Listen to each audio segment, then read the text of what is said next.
Welcome to Ask a Therapist with me, your host, Joy Schwartz, MBA, MA, and LPC intern, where we tackle common counseling challenges in the moment. And today's common counseling challenge is, I'm ready for a new job or career. Where do I start? And in order to tackle this common counseling challenge, we're going to think about it in terms of 3 questions. So, in my experience, I've had an opportunity to coach a number of professionals and students as it relates to the career management process. And what I've found is that it really boils down to 3 questions. The first one is, who are you? Second, where are you going? And third, how are you going to get there? And if you've ever embarked on this process yourself, you probably have thought to yourself at some point in time, I'm just going to shoot my resume off and hope that it lands somewhere with a hiring manager. And in our line of work, we often call that spraying and praying. You spray your resume across a multitude of sources and career sites, and you just pray that it lands somewhere in the hands of a hiring manager or a recruiter who's going to help you land that perfect job. And in reality, that isn't how it works in most cases. In fact, most people find opportunities through their network and through establishing connections other ways. And also, your resume has a strong tendency to get lost in that black hole when you apply for jobs online. So we're going to try in this episode of Ask a Therapist to help you streamline your process. And if you're going through that common counseling challenge, if you're experiencing that yourself, that you're ready to make a career transition and you don't know where to start, we're going to help boil it down. Now, before we get into the details of those 3 questions, who are you, where are you going, and how are you going to get there, it's important to actually confirm that you need to leave the position or the organization you're in order to find job fulfillment or satisfaction. And one of my relatives actually went through this process pretty recently. And what we did was I put her through an exercise. We lovingly called it Engagement Survey for One. And I Googled a set of commonly asked engagement questions from a vendor that I recommend. And I took her through those questions and asked each one of them. And for the most part, her responses were highly favorable. And what it told her and what it told us as I was helping to coach her through the process is that she didn't need to leave her job in order to find fulfillment. There were some other things that were in her control or that she was able to influence to better her situation. And so if you're answering that question to yourself that you think you need to make a career transition, I think it's important to stop and take a step back and think about whether or not you actually have to leave in order to feel fulfilled or satisfied at work, in your job or your organization. And if you're not sure how to approach that process, that's where someone like me, a career coach or a career counselor, can help you figure that out. So now, let's assume that you really do need to leave your job. You know that you're not going to feel fulfilled or satisfied in your organization, and it's time to move on. And for those of you just joining us on Ask a Therapist, we are answering the common counseling question, I'm ready to make a job or career transition. What do I do now? And so, or where do I start? And so we're tackling it in terms of 3 questions. The first one is, who are you? The second, where are you going? And the third, how are you going to get there? So let's go into the details of who are you. And with this stage, I often recommend taking some formal or informal career assessments to determine what are your strengths, what are your skills, what are your values and your interests and your preferences. What are those things that make you tick, in addition to your development areas, also known as weaknesses. And doing this is valuable for 2 reasons, in my opinion. One is so that you can more clearly articulate them when you're engaging in networking efforts or speaking with prospective employers or networking contacts, so they'll actually know how to help you because you can be more targeted. And second, perhaps more importantly, it's important to know what those factors are as you embark on a job or career transition. And research shows that the more clearly a role or an opportunity or job or function aligns with your personal values, the more likely you are to feel satisfied or engaged at work.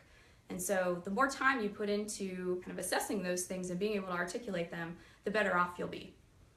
So let's move on to the second question, but before we do that, for those of you just joining again, this is Ask a Therapist with your host, Joy Schwartz, and we're tackling the common counseling question, I'm ready to make a job or career transition, where do I start? So again, that second question is, where am I going? And this one is really about the concept of career exploration and thinking about what types of jobs or roles or job families or different areas of interest that might be important to you. And there are a couple of different ways you can go about figuring out what that is or what those areas are. One is actually just having conversations with people in your network, your friends, your family, people through your religious institution, and trying to figure out where might be the best places for you to target your efforts. It's also maybe seems simple, but some people don't think about it, is just Googling online or researching online what other opportunities there are for you to explore. And then third, if you're not sure where to focus or target your search, you can work with someone like me, a career coach or career counselor, to really help you narrow your focus.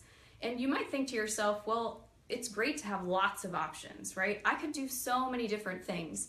But the reality is, if you go too broad with your search, it's going to be hard to find the right opportunity, and it's going to be really difficult for other people to help you target your efforts. And I guess to get more specific or more salient with you, I actually teach a class at a local university in Dallas for working MBA students. And one of the assignments I have them take on during the course is to build a target company list. And perhaps unsurprisingly, they find that that exercise is the most effective in helping them target their search and their efforts, and then to really focus where they need to go.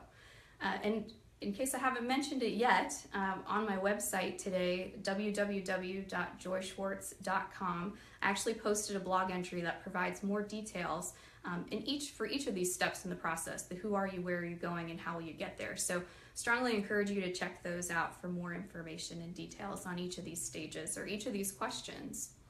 And again, for those of you just joining us, this is Ask a Therapist with your host, Joy Schwartz. And today's common counseling challenge is, I'm ready to make a job or career transition. Where do I start? So we've already tackled the first two questions: who are you, where are you going? And now we're on the third, which is how do I get there? And this is kind of where the rubber meets the road. You know, for anybody embarking on a career transition, this is what we think to do first, right? We're gonna go post our resume online. If we're lucky, we update our resume first. We work on our LinkedIn profile. We do all those sorts of things. But this step I would characterize as messaging and career collateral. And it really involves four components. And I'm going to show you these visually so that you can actually remember them and keep them more salient for you. So it's 4 parts. So the first part is having a strong resume. And I would say plural, resumes, because if you are exploring more than one role or job family, then you're going to want to have resumes that are targeted to each specific type of job. And you may be asking yourself, do I really still need a resume in this day and age? And the answer is yes. I can't tell you how many times I've coached someone else or even gone through this process myself, and sometimes the first question someone asks is, do you have a resume? So that's number 1. Number 2 is a strong LinkedIn profile, and it includes the components of having a professional photo, which may seem simple, but may seem common, but something that people often forget. You need to have a strong headline, a really well-written summary that tells your network and prospective hiring managers about what to do with you and to better understand you and your qualifications. And then perhaps most importantly, for all the experiences you list in your resume and your LinkedIn profile, you want to have really strong accomplishment statements that correlate to results you've delivered on the job. So that's number 1 and 2, resume, LinkedIn profile. And then the third is it's probably both, a written self-introduction as well as an elevator pitch. And in reality, you may need those before you get to the how are you going to get there part of the job search process, but you unquestionably need them once you get to this stage. And there's plenty of resources on my website, both for how to write an elevator pitch and self-introduction, as well as how to prepare for interviews, which you'll inevitably need to start doing in the event that some of your networking efforts pan out and people want to start selecting you for phone screens or interviews. So those are a couple of the components, and again, there's a number of resources on my website. If you search on any of these topics or any of the ones we've talked about on www.joyschwartz, that's schwartz.com, you'll find a number of resources for each of these different topics. So now that we've covered each of the 3 questions,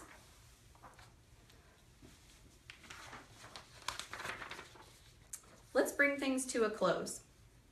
So first, what we talked about was determining whether or not you actually need to leave your job or your current opportunity or organization to feel fulfilled or satisfied. So first, that's step number one.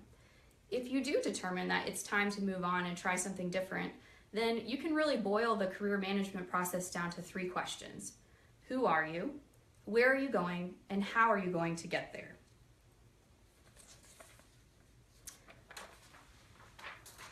So to learn more and for more resources, I would encourage you to subscribe to my website and blog, www.joyschwartz.com. Within the next week, if you do so, I'll send you a free infographic as well as some very specific resources and tools tied to each of those 3 questions we talked about. And if you think this is you're ready to make a career transition or ready to move on to the next thing, or you're just not sure if you're ready to do so, I would encourage you to contact me through the Contact Me page on my website, or you can reach me through Living Well Dallas, where I intern and see clients.